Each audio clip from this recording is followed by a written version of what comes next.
ओम प्रकाश शर्मा जी हमारे साथ हैं। देखिए, केजरीवाल का रथ तो बीजेपी ने 2025 में रोका, लेकिन ओपी शर्मा एकमात्र ऐसे नेता हैं जो 2013 से आम आदमी पार्टी के रथ को विश्वासनगर में घुसने नहीं दे रहे हैं। ओपी शर्मा की विश्वासनगर दिल्ली की एकमात्र सीट है जहां आज तक आप जीत नहीं पाई है। 13 से लगातार चौथी बार विधायक रहे और जेटली जी के बहुत करीबी थे। अनिल गोयल जी हमारे साथ जुड़ रहे हैं, जो कि कृष्णानगर से पहली बार विधायक है, पेशे से डॉक्टर हैं और दिल्ली बीजेपी चिकित्सा प्रकोष्ठ के भी वो सह-प्रभारी हैं। हमारे साथ 3 खास मेहमान तमाम पॉलिटिकल पार्टीज के जुड़ रहे हैं, जिसमें हमारे साथ गौरव भाटिया जी राष्ट्रीय प्रवक्ता बीजेपी के जुड़ गए हैं, हमारे साथ राजेश गुप्ता जी आम आदमी पार्टी का पक्ष रखने के लिए जुड़ गए हैं और हमारे साथ अभय दुबे जुड़ रहे हैं जो कि कांग्रेस पार्टी के राष्ट्रीय प्रवक्ता हैं।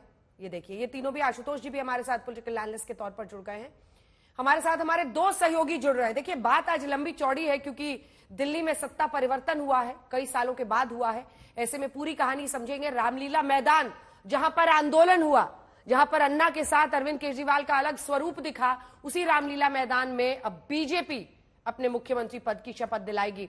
वहां से हमारे सहयोगी अनमोल बाली हमारे साथ जुड़ गए हैं और बीजेपी दफ्तर में कल के विधायक दल की बैठक के लिए किस तरह की सुगबुगाहट है वो हम आपको यहां पर दिखा रहे हैं। एक बार चेहरे दिखा देते हैं कि कौन कौन से वो लोग होंगे, कौन कौन से मुख्यमंत्री हैं। बीजेपी शासित बल्कि एनडीए शासित राज्यों के तमाम मुख्यमंत्री उप मुख्यमंत्रियों को बुलाया गया है। एक बार अनमोल आपके साथ शुरू करना चाहते हैं जल्दी से। रामलीला मैदान जितना आप दिखा पा रहे हो, हमें बताया गया है कि अब मीडिया को शायद बाहर ही रखा जा रहा है, लेकिन जो आप दिखा सके किस तरह की तैयारी है, क्योंकि ये ऐतिहासिक मैदान है, आंदोलनों का मैदान रहा है। यहीं से आम आदमी पार्टी का जन्म हुआ था और आज उसको सत्ता से बेदखल कर बीजेपी यहां पर शपथ लेने वाली है। अंजना, इस समय मैं दिल्ली के रामलीला मैदान में हूं, जहां 20 तारीख को देखा जाएगा कि भारतीय जनता पार्टी के जो मुख्यमंत्री होंगे यहीं से अपने शपथ लेंगे। और यही वही रामलीला मैदान है जहां देखा गया था कि आम आदमी पार्टी का अन्ना आंदोलन के बाद 2012 में यहां से ही जन्म होता है। तो मैं आपको तस्वीरों में दिखाना चाहूंगा कि युद्ध स्तर पर यहाँ पर जो है तैयारियां चल रही है। मैं आपको दिखाना चाहूंगा जेसीबी मशीन हो, क्रेन्स हो, उनके जरिए यहाँ पर जो है स्टेज सेट किया जा रहा है। वहीं तस्वीरों में आप देख सकते हैं कुर्सियां लग गई हैं, क्योंकि अनुमान है कहीं ना कहीं 20,000 से लेकर 30,000 जो लोग हैं यहाँ पर इकट्ठे होंगे। वीवीआईपीस को भी निमंत्रण है, बॉलीवुड हो, खेल जगत हो, चाहे उद्योग जगत के लोग हों और चाहे धर्म के जगत से जो लोग हैं, धर्म गुरु हैं, उनको भी यहाँ पर न्योता दिया गया है। पर वही मैं आपको दिखाना चाहूंगा कि स्टेज का जो फ्रेम है वो लग चुका है, कुर्सियां भी यहाँ पर आ चुकी हैं और अलग अलग जो दिल्ली की एजेंसीज है यहाँ पर तैयारियां कर रही हैं। बिल्कुल अनमोल, और तस्वीरें आपने दिखाई दी है, एक तो वहां पर परमानेंट व्हाइट कलर का स्टेज है ही और ये बाकी टेंट्स वहां पर लग रहे हैं, सब कुछ तैयारी है। योगी आदित्यनाथ, अगर आप देखिए तो बीजेपी के तमाम मुख्यमंत्री जो पहुंच रहे हैं, इसमें योगी आदित्यनाथ हैं, देवेंद्र फडणवीस है, मोहन यादव हैं, भजन लाल शर्मा हैं, भूपेंद्र पटेल, मोहन चरण मांझी, नायब सिंह सैनी, विष्णुदेव साय, पुष्कर सिंह धामी उत्तराखंड के सीएम, हेमंत बिस्वा शर्मा, प्रेमा खांडू, प्रमोद सावंत और माणिक साहा जो कि त्रिपुरा के सीएम है। और वहीं दूसरी तरफ एनडीए का अगर आप इसमें जोड़ लीजिए तो चंद्रबाबू नायडू, नीतीश कुमार, कॉनराड सांगमा जो कि मेघालय के सीएम है, नेफ्यू रियो जो कि नागालैंड के सीएम है, प्रेम सिंह तमांग सिक्किम के सीएम और साथ ही एन रंगास्वामी जो कि सीएम है पुडुचेरी के। ये सभी लोग पहुंच रहे हैं और प्रधानमंत्री तो खैर रहेंगे, गृह मंत्री, बीजेपी अध्यक्ष जेपी नड्डा, तमाम मंत्री जो सरकार में शामिल हैं, कई उद्योग जगत और खेल जगत से भी लोगों को बुलाया गया है। लेकिन इससे पहले कि मैं हिमांशु के पास जाऊं, आप लोगों से शुरुआत करना चाहती हूं। सिरसा साहब, आपके साथ शुरुआत कर रही हूं मैं। दिलचस्प है, तैयारी पूरी है, मैदान सज गया है और सब कुछ सज गया है, लेकिन सब इस सस्पेंस के खुलने का इंतजार कर रहे हैं कि सीएम पर डिसीजन कब होगा। दिल्ली में 1993 से अब तक 6 लोगों ने 10 बार सीएम पद की शपथ ली है। 2 दिसंबर 93 को मदन लाल खुराना ने राजनिवास में शपथ ली थी, फिर उसके बाद 1996 को साहिब सिंह वर्मा ने 26 फरवरी को छत्रसाल स्टेडियम में ली थी। 98 में अक्टूबर के महीने में राजनिवास में शपथ ली शीला दीक्षित जी ने, 3 बार राजनिवास में शपथ ली। लेकिन उसके बाद से आप बताइए, केजरीवाल 3 बार रामलीला मैदान में शपथ लेते हैं और अब बीजेपी भी रामलीला मैदान में ही शपथ ले रही है। तो दोनों बात समझाइए, चयन को लेकर इतनी देरी क्यों और दूसरा रामलीला मैदान क्यों चुना गया है? कोई देरी नहीं है अंजना जी। एक तो मैं आम आदमी पार्टी की अभी स्टेटमेंट सुन रहा था, वो कह रहे थे कि बारात भी आ गई है, मंडप भी सज गया। देखिए, बिल्कुल ना कोई बारात है ना मंडप है, ये उन लोगों की बारात और मंडप सोचकर वो चले थे, वो दूल्हा बनकर चले थे, इसीलिए दिल्ली के लोगों ने उनको बधाई कर दी है।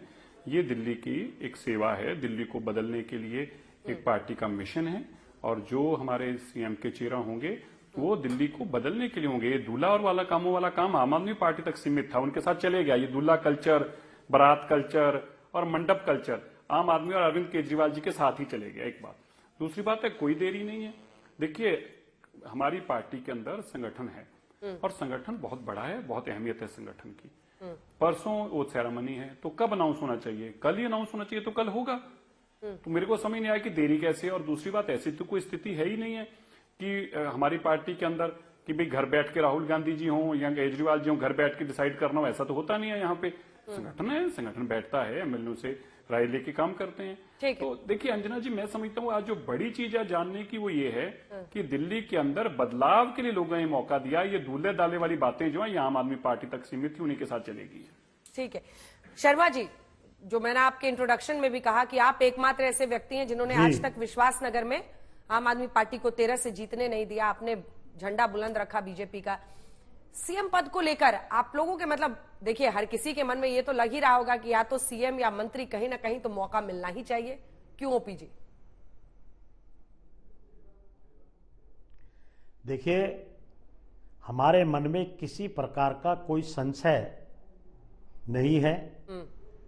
हमारी पार्टी का एक काम करने का तरीका है और उस तरीके से काम हो रहा है। पर्यवेक्षक आ गए, कल बैठक होगी और परसों सीएम या और जो भी पार्टी उचित समझेगी उन नामों का उल्लेख करेगी और 20 तारीख से दिल्ली का सीएम, घोषित सीएम, दिल्ली के विकास का कार्य करेगा।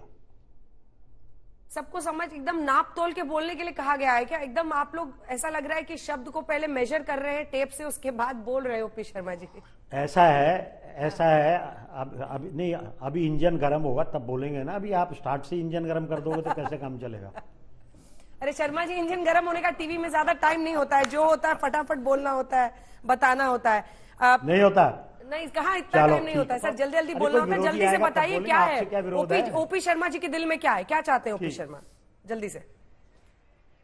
देखिए, हमारे दिल में कुछ नहीं। हमें पार्टी ने 5-5 बार टिकट दिया। पार्टी हमारी माँ है और जनता ने और समर्थकों ने हमें आशीर्वाद दिया। हम आश्वस्त हैं और जो कुछ हमें पार्टी ने दिया है उससे ज्यादा अगर पार्टी देना चाहेगी तो सहर्ष स्वीकार करेंगे, नहीं देना चाहेगी तो जो सेवा है वो सेवा करेंगे। इसलिए हमारे मन में किसी प्रकार का कोई संशय नहीं है। ठीक है, चलिए अब अगले जो विधायक जी हैं उनको भी दिखाइए एक बार। देखिए, आपसे मैं गोयल साहब ये जानना चाहती हूँ कि बीजेपी के लिए एक बड़ा मौका है और इस बात से कोई इनकार नहीं कर सकता कि 27 साल बाद यहाँ पर अनिल गोयल जी आप लोगों की सरकार बन रही है, तो मन में कुछ तो इच्छाएं होंगी। हालांकि मन वाले लड्डुओं की बात पब्लिकली करना बहुत चुनौतीपूर्ण आजकल हो जाता है पॉलिटिक्स में, मुझे इस बात का एहसास है। तो मैं भी नहीं चाहूंगी कि आपका इंटरेस्ट मैं हार्म करूं या आप अपना इंटरेस्ट टीवी पर हार्म कर लीजिए, लेकिन फिर भी क्या इच्छा है आप लोगों की, क्या चाहते हैं, मन में क्या नाम है? और मंत्री पद को लेकर तो सबके मन में इच्छा होगी। मुझे लगता है कि हमारे सारे विधायकों के मन में है कि जनता की सेवा कैसे करें। जनता के जो इश्यूज हैं, जिन इश्यूज के कारण हम लोगों को या जनता ने विधायक बनने का मौका दिया है, उन इश्यूज को शुरू कर दें, टेक ओवर करना। मंत्री पद है या कुछ है, वो मुझे नहीं लगता कि हम सबके किसी के मन में है कि ये मंत्री मुझे मिले, ये चीफ मिनिस्टर मुझे मिले, किसी के मन में नहीं है। मैं तो अपनी बात ये कर सकता हूँ कि हमने जमीन पर सड़क, सीवर, पानी की जो चर्चा है जनता के बीच में शुरू कर दिया है, उसके राउंड शुरू कर दिए हैं। सार्वजनिक शौचालयों की बुरी हालत है, उनके राउंड शुरू कर दिए हैं, जनता के बीच में जा रहे हैं। मुझे लगता है कि हमको तो जनता के जो इश्यूज हैं उनको सॉल्व करना है, इसलिए हम आए हैं। मंत्री कोई भी होगा 48 में, मुझे नहीं लगता उससे कोई फर्क पड़ने वाला है। वाह, क्या बात है, इतने उच्च ख्याल आप तीनों के हैं, बहुत अच्छा लग रहा है सुन के। और मैं तो ये कह रही हूँ, एकदम दिल की बात दिल में ही रखनी चाहिए, वरना अगर बाहर आ जाए तो बड़ी मुश्किल हो जाती है। सिरसा साहब भी हंस रहे हैं, शर्मा जी भी हंस रहे हैं। जल्दी से एक बार हिमांशु के पास चलते हैं। हिमांशु, विधायक दल की बैठक का इंतजार है, जिसके बाद जो राष्ट्रीय प्रवक्ता है उनके पास उनका भी रुख करेंगे, लेकिन एक संदेश तो बीजेपी दे रही है, एक शक्ति प्रदर्शन भी है, 27 साल बाद यहाँ वापसी है। विधायक दल की बैठक में कल किस तरह, कब कब क्या क्या होने वाला है, जल्दी से बता दीजिए हमारे दर्शकों को। देखिए, बिल्कुल अंजना, उसमें सारी चीजें तय हैं। जैसे ओम प्रकाश शर्मा या मनजिंदर सिंह सिरसा बोल रहे थे, पार्टी के 2 पर्यवेक्षक होंगे, विधायक दल की बैठक होगी और जिसको मुख्यमंत्री बनाना होगा उसके लिए एक प्रस्तावक होंगे, फिर एक सेकंड प्रस्तावक होंगे जो प्रस्ताव करेंगे कि इनको मुख्यमंत्री बनाया जाए। और ये तय है कि पार्टी के 48 विधायकों में से बनाया जाएगा। ये पार्टी आला कमान की तरफ से कह दिया गया है। मुझे लगता है तीनों ही, चाहे मनजिंदर सिंह सिरसा हो या अनिल गोयल जी हो या ओम प्रकाश शर्मा जी हो, तीनों ही अपनी इच्छाओं को सिर्फ मन में इसलिए दबा रहे हैं कहीं गलती से किसी का भी निकल जाए या मीडिया में भी नाम आ जाता है। आज 11 साल की जो भारतीय जनता पार्टी 14 के बाद है 25 तक, उसमें अगर नाम आ जाए तो उनको लगता है कि ये नाम कट ना जाए हमारा। इसीलिए कोई भी अपना नाम चलवाना नहीं चाहता है, ना कोई वो देखना चाहता है कि उनके नाम पर कोई डिस्कशन हो रहा है। इतना तय है कि विधायकों में से होगा, लेकिन किसकी लॉटरी निकलेगी ये एक बड़ा अचंभे का सवाल है। ये बात ओम प्रकाश शर्मा जी भी जानते हैं, क्योंकि 3 बार के विधायक हैं और उन्होंने विश्वास नगर के अंदर इतना विश्वास हासिल कर लिया है कि 5,000, 10,000 और अब 25,000 के मार्जिन से वो चुनाव जीत कर आए हैं। तो ये जरूर कहा जा सकता है तो 4 बार के हो गए, इस बार का जीतने के बाद विश्वासनगर के 4 बार के वो विधायक हो गए, तो सबके मन में, बिल्कुल आपने सही कहा और वो लोग भी सही कह रहे हैं, इसीलिए तो मैं तीनों को दोष नहीं दे रही। सबके मन में हाँ, नाप तोल के ही बोलना अच्छा है। अब देखिए ना, जिनकी फोटो बीच में चल रही है, हाँ, नाम के साथ हिमांशु, उनको भी लग रहा होगा कि क्यों हमारा नाम चला रहे हैं, लेकिन अब ठीक है, जो प्रोबेबिलिटी फैक्टर है उस पर हम लोग नाम चला रहे हैं। बिल्कुल बिल्कुल, इंतजार तो कल का करना ही है। जल्दी से आपको लिए चलते हैं जो फैक्टर्स होते हैं सारे, हाँ, उनको जीरो इन करके। तीनों राष्ट्रीय प्रवक्ता हमारे साथ हैं, बने रहिएगा आप लोग हमारे साथ। तीनों का ही फैक्टर है उसमें। हाँ, मुझे लगता है कि गौरव भाटिया जी, आपके साथ शुरुआत करते हुए, एक शक्ति प्रदर्शन के मूड में बीजेपी दिख रही है और सबसे बड़ा सवाल यही उठ रहा है कि अभी तक जितने सीएम है, अगर हम देखें, और बीजेपी के भी सीएम है, तो सार्वजनिक रूप से अगर किसी ने लिया था इससे पहले शपथ, तो साहिब सिंह वर्मा साहब थे, जिन्होंने छत्रसाल स्टेडियम में शपथ ली थी। सुषमा जी ने भी 98 में जब शपथ ली तो उन्होंने राजनिवास में ली। उससे पहले भी अगर आप देखिए तो बदन लाल खुराना ने राजनिवास में ली थी। रामलीला मैदान में इस बार शपथ लेने के पीछे की वजह क्या है? देखिए अंजना जी, आप भी ये मानेंगी कि 28 साल बाद भारतीय जनता पार्टी की सरकार बनी है और ये सरकार जनता के आशीर्वाद के बाद बन रही है और एक उत्साह है, एक उमंग है हर नागरिक के मन में कि ये ईमानदार सरकार जब आएगी तो जो कट्टर बेईमान हैं उनको सबक सिखाएगी और वो जेल की सलाखों के पीछे जाएंगे। जनता की ये आशा भी है कि जो संकल्प पत्र हमारा है वो पूरा किया जाएगा। जैसे महिलाओं को 2500 रुपए देना है, यमुना की सफाई है, केजी टू पीजी पढ़ाना है।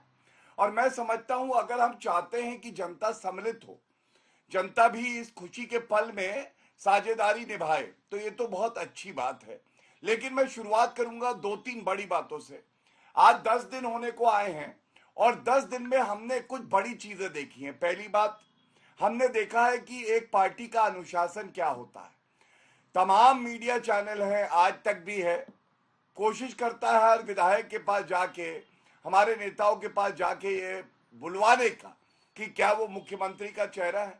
लेकिन गर्व है हमें इस बात पे, आप अनुशासन देखिए कि किसी भी विधायक ने एक बार भी ये नहीं कहा कि हाँ हम ही दावेदार हैं, बल्कि उन्होंने हमेशा कहा जो शीर्ष नेतृत्व फैसला करेगा, जो विधायक दल फैसला करेगा, वो सर्वमान्य है। मैं समझता हूं अगर इसकी तुलना आप कांग्रेस पार्टी से करें तो आप याद करिए किस तरह से राजस्थान में अशोक गहलोत और सचिन पायलट आपस में लड़ रहे थे। छत्तीसगढ़ में 2.5 साल का फॉर्मूला था भूपेश बघेल और टीएस सिंह देव का। तो ये दिखाता है अनुशासन वाली पार्टियां हैं। दूसरा, प्रधानमंत्री जी सेवा कर रहे हैं देश के लिए, देश का नाम गौरवान्वित कर रहे हैं। किस तरह से वो फ्रांस में थे और उसके बाद अमेरिका में थे।